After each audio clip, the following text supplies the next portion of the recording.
Calcarea hours, ठीक है, इसका पूरा नाम है कैलकेरिया आर्सेनिका, इसको आर्सेनिक ऑफ लाइम बोलते हैं।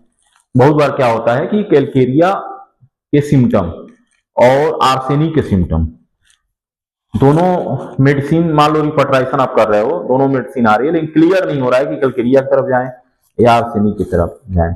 तो कई बार दोनों मेडिसिन का मिक्स सिम्टम आते हैं, वहां भी हम इसका यूज कर सकते हैं। लेकिन कैलकेरिया आर्स में जो सबसे इंपॉर्टेंट चीज है ना, तो ये जो पेशेंट होता है मेंटल डिप्रेशन का पेशेंट होता है, ग्रेट मेंटल डिप्रेशन इसको होता है, दुखी रहता है, उदास रहता है। और सबसे जो कीनोट्स है इसका, slight emotions cause palpitation of heart, सबसे इंपॉर्टेंट चीज है। इमोशंस क्या होता है? इमोशंस का मतलब दुख हुआ, अपनी भावनाओं को व्यक्त करना, एंजाइटी हो गया, एंगर हो गया, फियर हो गया, ठीक है। तो ज्यों ही कोई थोड़ी सी इमोशंस, कोई ऐसी बात सुन लिया, कोई किसी से झगड़ा हो गया, ठीक है, किसी से कोई और कोई ऐसी कोई घटना सुन लिया, अब उतने ये दिल का कमजोर होता है, तो तुरंत जो है पल्पिटेशन होने लगेगा, चेस्ट इसका धड़कने लगेगा, इसका बहुत तेज पल्पिटेशन होता है। और उसमें एक और दवाई है लिथियम कार्ब, वो भी हार्ट की बहुत अच्छी मेडिसिन है। और उसमें क्या होता है, ठीक है, दूसरी चीज एपिलेप्सी की बहुत ही अच्छी मेडिसिन है ये।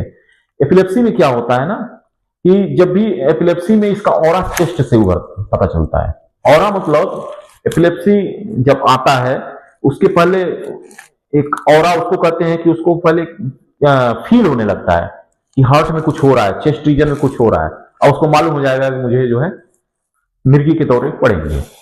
तो ये होता है। और एपिलेप्सी किसके वजह से, दूसरा कारण और है कि वाल्व खराब होने की वजह से, जैसे वाल्वुलर डिजीज ऑफ हार्ट की वजह से इसको एपिलेप्सी होते हैं। और रस ऑफ ब्लड टू कंजेशन हो जाता है इसके सर में और चेस्ट में, वहां हो जाते हैं, ठीक है। और जो एल्कोहलिक होते हैं लोग, जो शराब वगैरह पीते हैं, तो उनको होने वाली परेशानी, या शराब बहुत ज्यादा पी रहा था, शराब छोड़ दिया वो, ठीक है, शराब छोड़ने के बाद विथड्रॉल जो एल्कोहल जो साइड इफेक्ट आते हैं वो हुआ। क्रेविंग फॉर एल्कोहल की इच्छा बहुत ज्यादा रहती है, उसमें ये सारे यूरोपियम है, सल्फ्यूरिक एसिड है। और complaint of fleshy women when approaching the menopause, जब मोटी औरत है, मान लो कैलकेरिया के टाइप की औरत है, मोटी, फेयर फैटी फ्लैवी है, मेनोपॉज की तरफ जा रही है, मेनोपॉज 45-50 साल की एज में जा रही है, मतलब अब उसका पीरियड बंद होने वाला है, उस समय इसको मैक्स कैलकेरिया आर्स के सिम्टम मैक्सिमम आते हैं उस टाइम, ठीक है। तो ये होता है। और क्लाइमेटिक पीरियड के टाइम और रिलेशनशिप में जब देखोगे आप, कंपेयर करना पड़ेगा आपको, कोनियम हो गया, ग्लोनाइन हो गया, लिथियम कार्ब, पल्स, ठीक है। और कोनियम के बाद अच्छा काम करता है, ठीक ना। और इन lymphatics and psoric tubercular person से इसका रिलेशन होता है।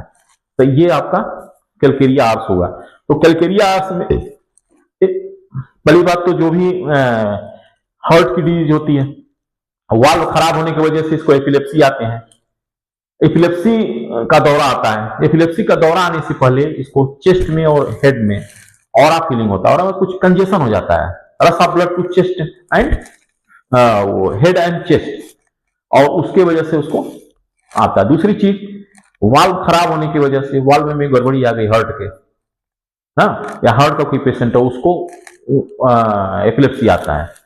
और सबसे मेन चीज है कि कोई भी इमोशंस, थोड़ा सा भी इमोशंस हुआ, थोड़ी सी कोई ऐसी बात हुई, घर में कोई थोड़ा सा अल्टरकेशन हुआ, थोड़ा सा वाद विवाद हुआ, थोड़ा सा कोई दुख हुआ, कोई फियर हुआ, तो सीवियर पल्पिटेशन होता है हार्ट का। ये सबसे इंपॉर्टेंट चीज है। और ऐसी औरत जो मोटी थुलथुली हो, जो मेनोपॉज के टाइम उसके सिम्टम, इसके सिम्टम मुख्य रूप से जब औरतें मेनोपॉज की तरफ जाती हैं तब आता है। इसका मतलब ये नहीं कि यंग औरत, यंग लेडीज है या यंग पेशेंट है उसको नहीं देना है, आप किसी को दे सकते हैं, लेकिन मुख्यतः सिम्टम उस टाइम ज्यादा आते हैं इसके, ठीक है। Thank you.